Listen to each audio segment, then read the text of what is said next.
Hi there, this is Kyle from NewyTechPeople with Newcastle's technology job updates video for 2024. Today we're joined by a special guest, the great James McDonald, who once upon a time used to record these videos for NewyTechPeople. Welcome, James.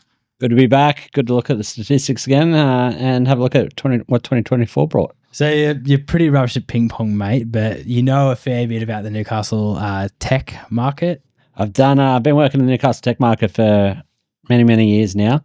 I know that pretty well. Definitely recruitment, higher skill level than my ping pong skills. All right, let's take a look back on the year that was. In 2024, there are 1,072 jobs posted on Seek under the IT banner. Compare this to 2023, where there were 1,450. There is a pretty significant drop-off year on year of 26%.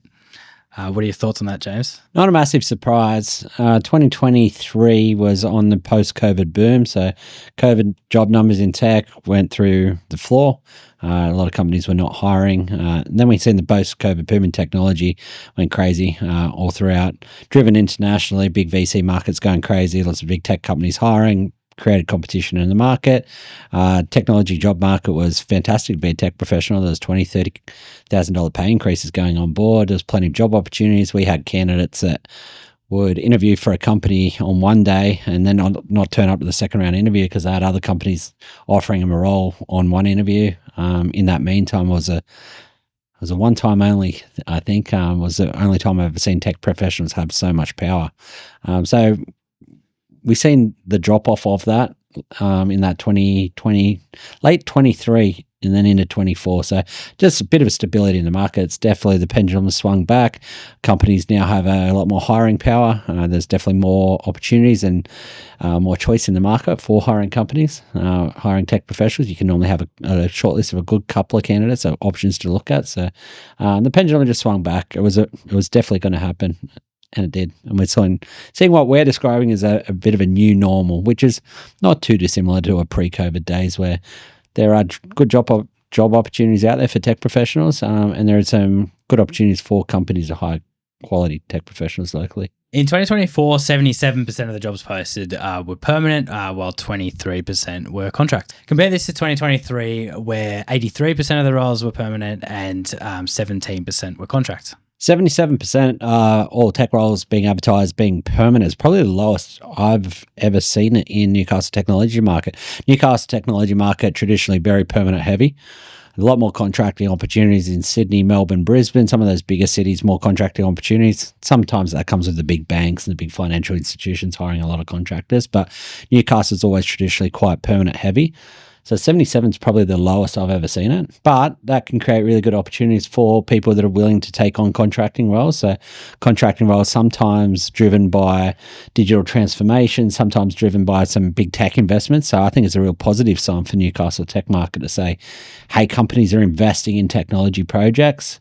And we need some contractors to come on and add bolster to our staff or add some new skills to our internal staff to actually get these projects over the line. So really good opportunity. And for tech professionals, the risk is contracting roles are not as stable or secure as a permanent role. But in saying that, there's a couple of really big upsides. You can work with a new company and get a bit of a taste of what's going on in different environments and actually get some experience working in different environments. I think that's a real positive. And obviously the rates on offer, especially when you get day rate contracting, some really lucrative opportunities out there.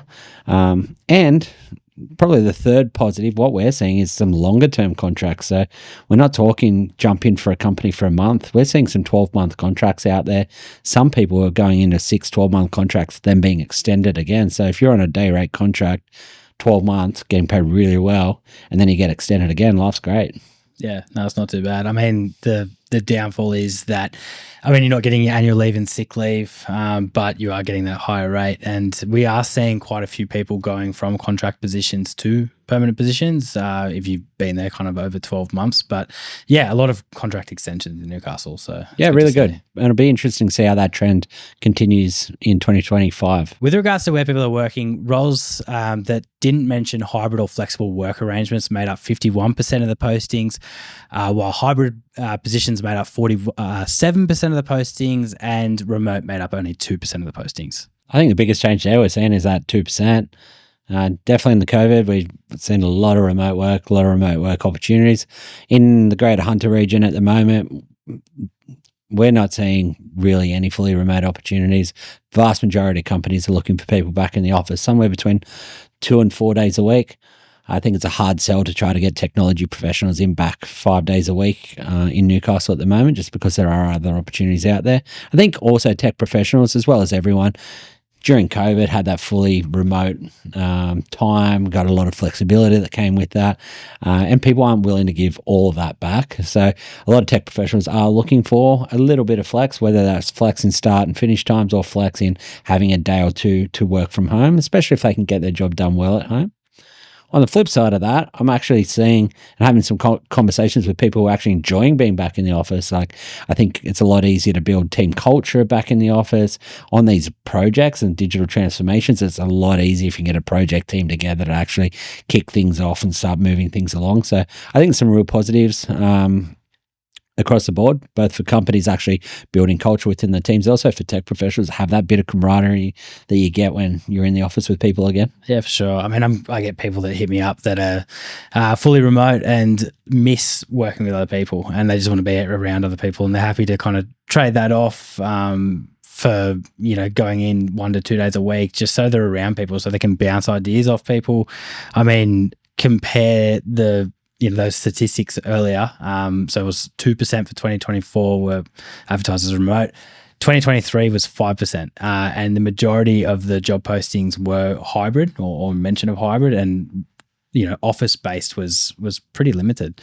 So it's been a big shift. Yeah, the trend I think is here to stay. Yeah, for what we're seeing a bit of a hybrid. I think that's here to stay. Yeah, for sure. And we saw that throughout the year. Like we've got the statistics where you saw less and less remote jobs advertised. So yeah, I think if you're a tech professional that wants a fully remote role, it's probably not with a Newcastle-based organisation. There are a couple out here still, but your opportunities are probably with either a Sydney-based organisation, Melbourne, Brisbane, or even international organisations and international tech companies. There's a few of them that are still hiring fully remote, taking advantage of international employment and opportunities to get people around the globe. So there are opportunities still out there if you're willing to go looking for it. Yeah, I mean, that is a good point because, most remote roles, you probably wouldn't just advertise in Newcastle. You'd probably look at, Sydney, Melbourne, Brisbane, just because it is a bigger talent pool. More eyes are on the jobs in those areas versus Newcastle. So, yeah, you're right in that.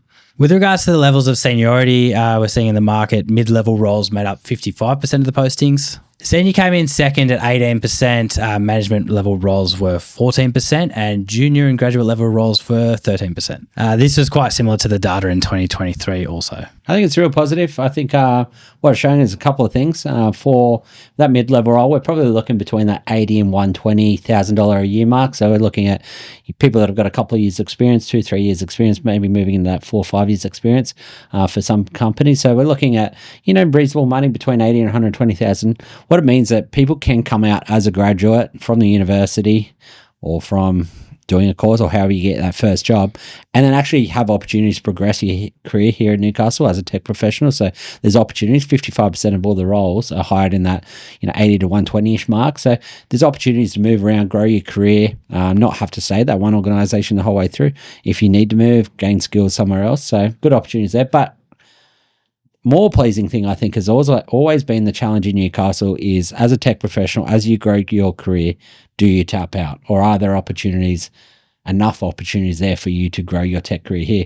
So actually seeing those more opportunities in that senior level and management level local here in Newcastle is great. It's great to see. It means we can keep our talent here local.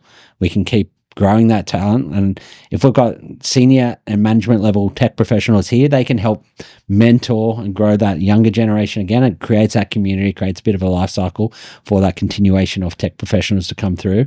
So I think it's great. It's a great opportunity for tech professionals to actually stay in the Hunter, stay in Newcastle, have opportunities here. So that's probably the most pleasing part of that Yeah, statistic for me. Yeah, it's great. And I mean, the junior and graduate level opportunities are quite good as well. I mean, they're sitting at 13%.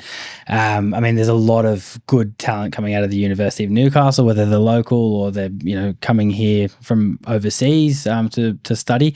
The work integrated learning at Newcastle University has been awesome. Like, there's so many people that are getting good hands-on experience at local companies, and they're able to get in there, showcase their talents, and hopefully secure a job long term. So all in all, 2024, pretty solid year without being spectacular. A bit of a swing back year from sort of the post-COVID heights.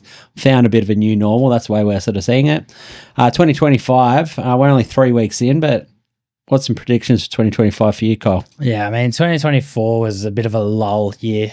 We saw that kind of trend downwards from, the COVID years. 2023 was pretty high. 2024, not great. 2025, I think, is looking pretty positive. There seems to be a bit more stability in the market. As you said, I think this is a new normal. January's postings are looking pretty good. I don't think I've ever been this busy at this time of year.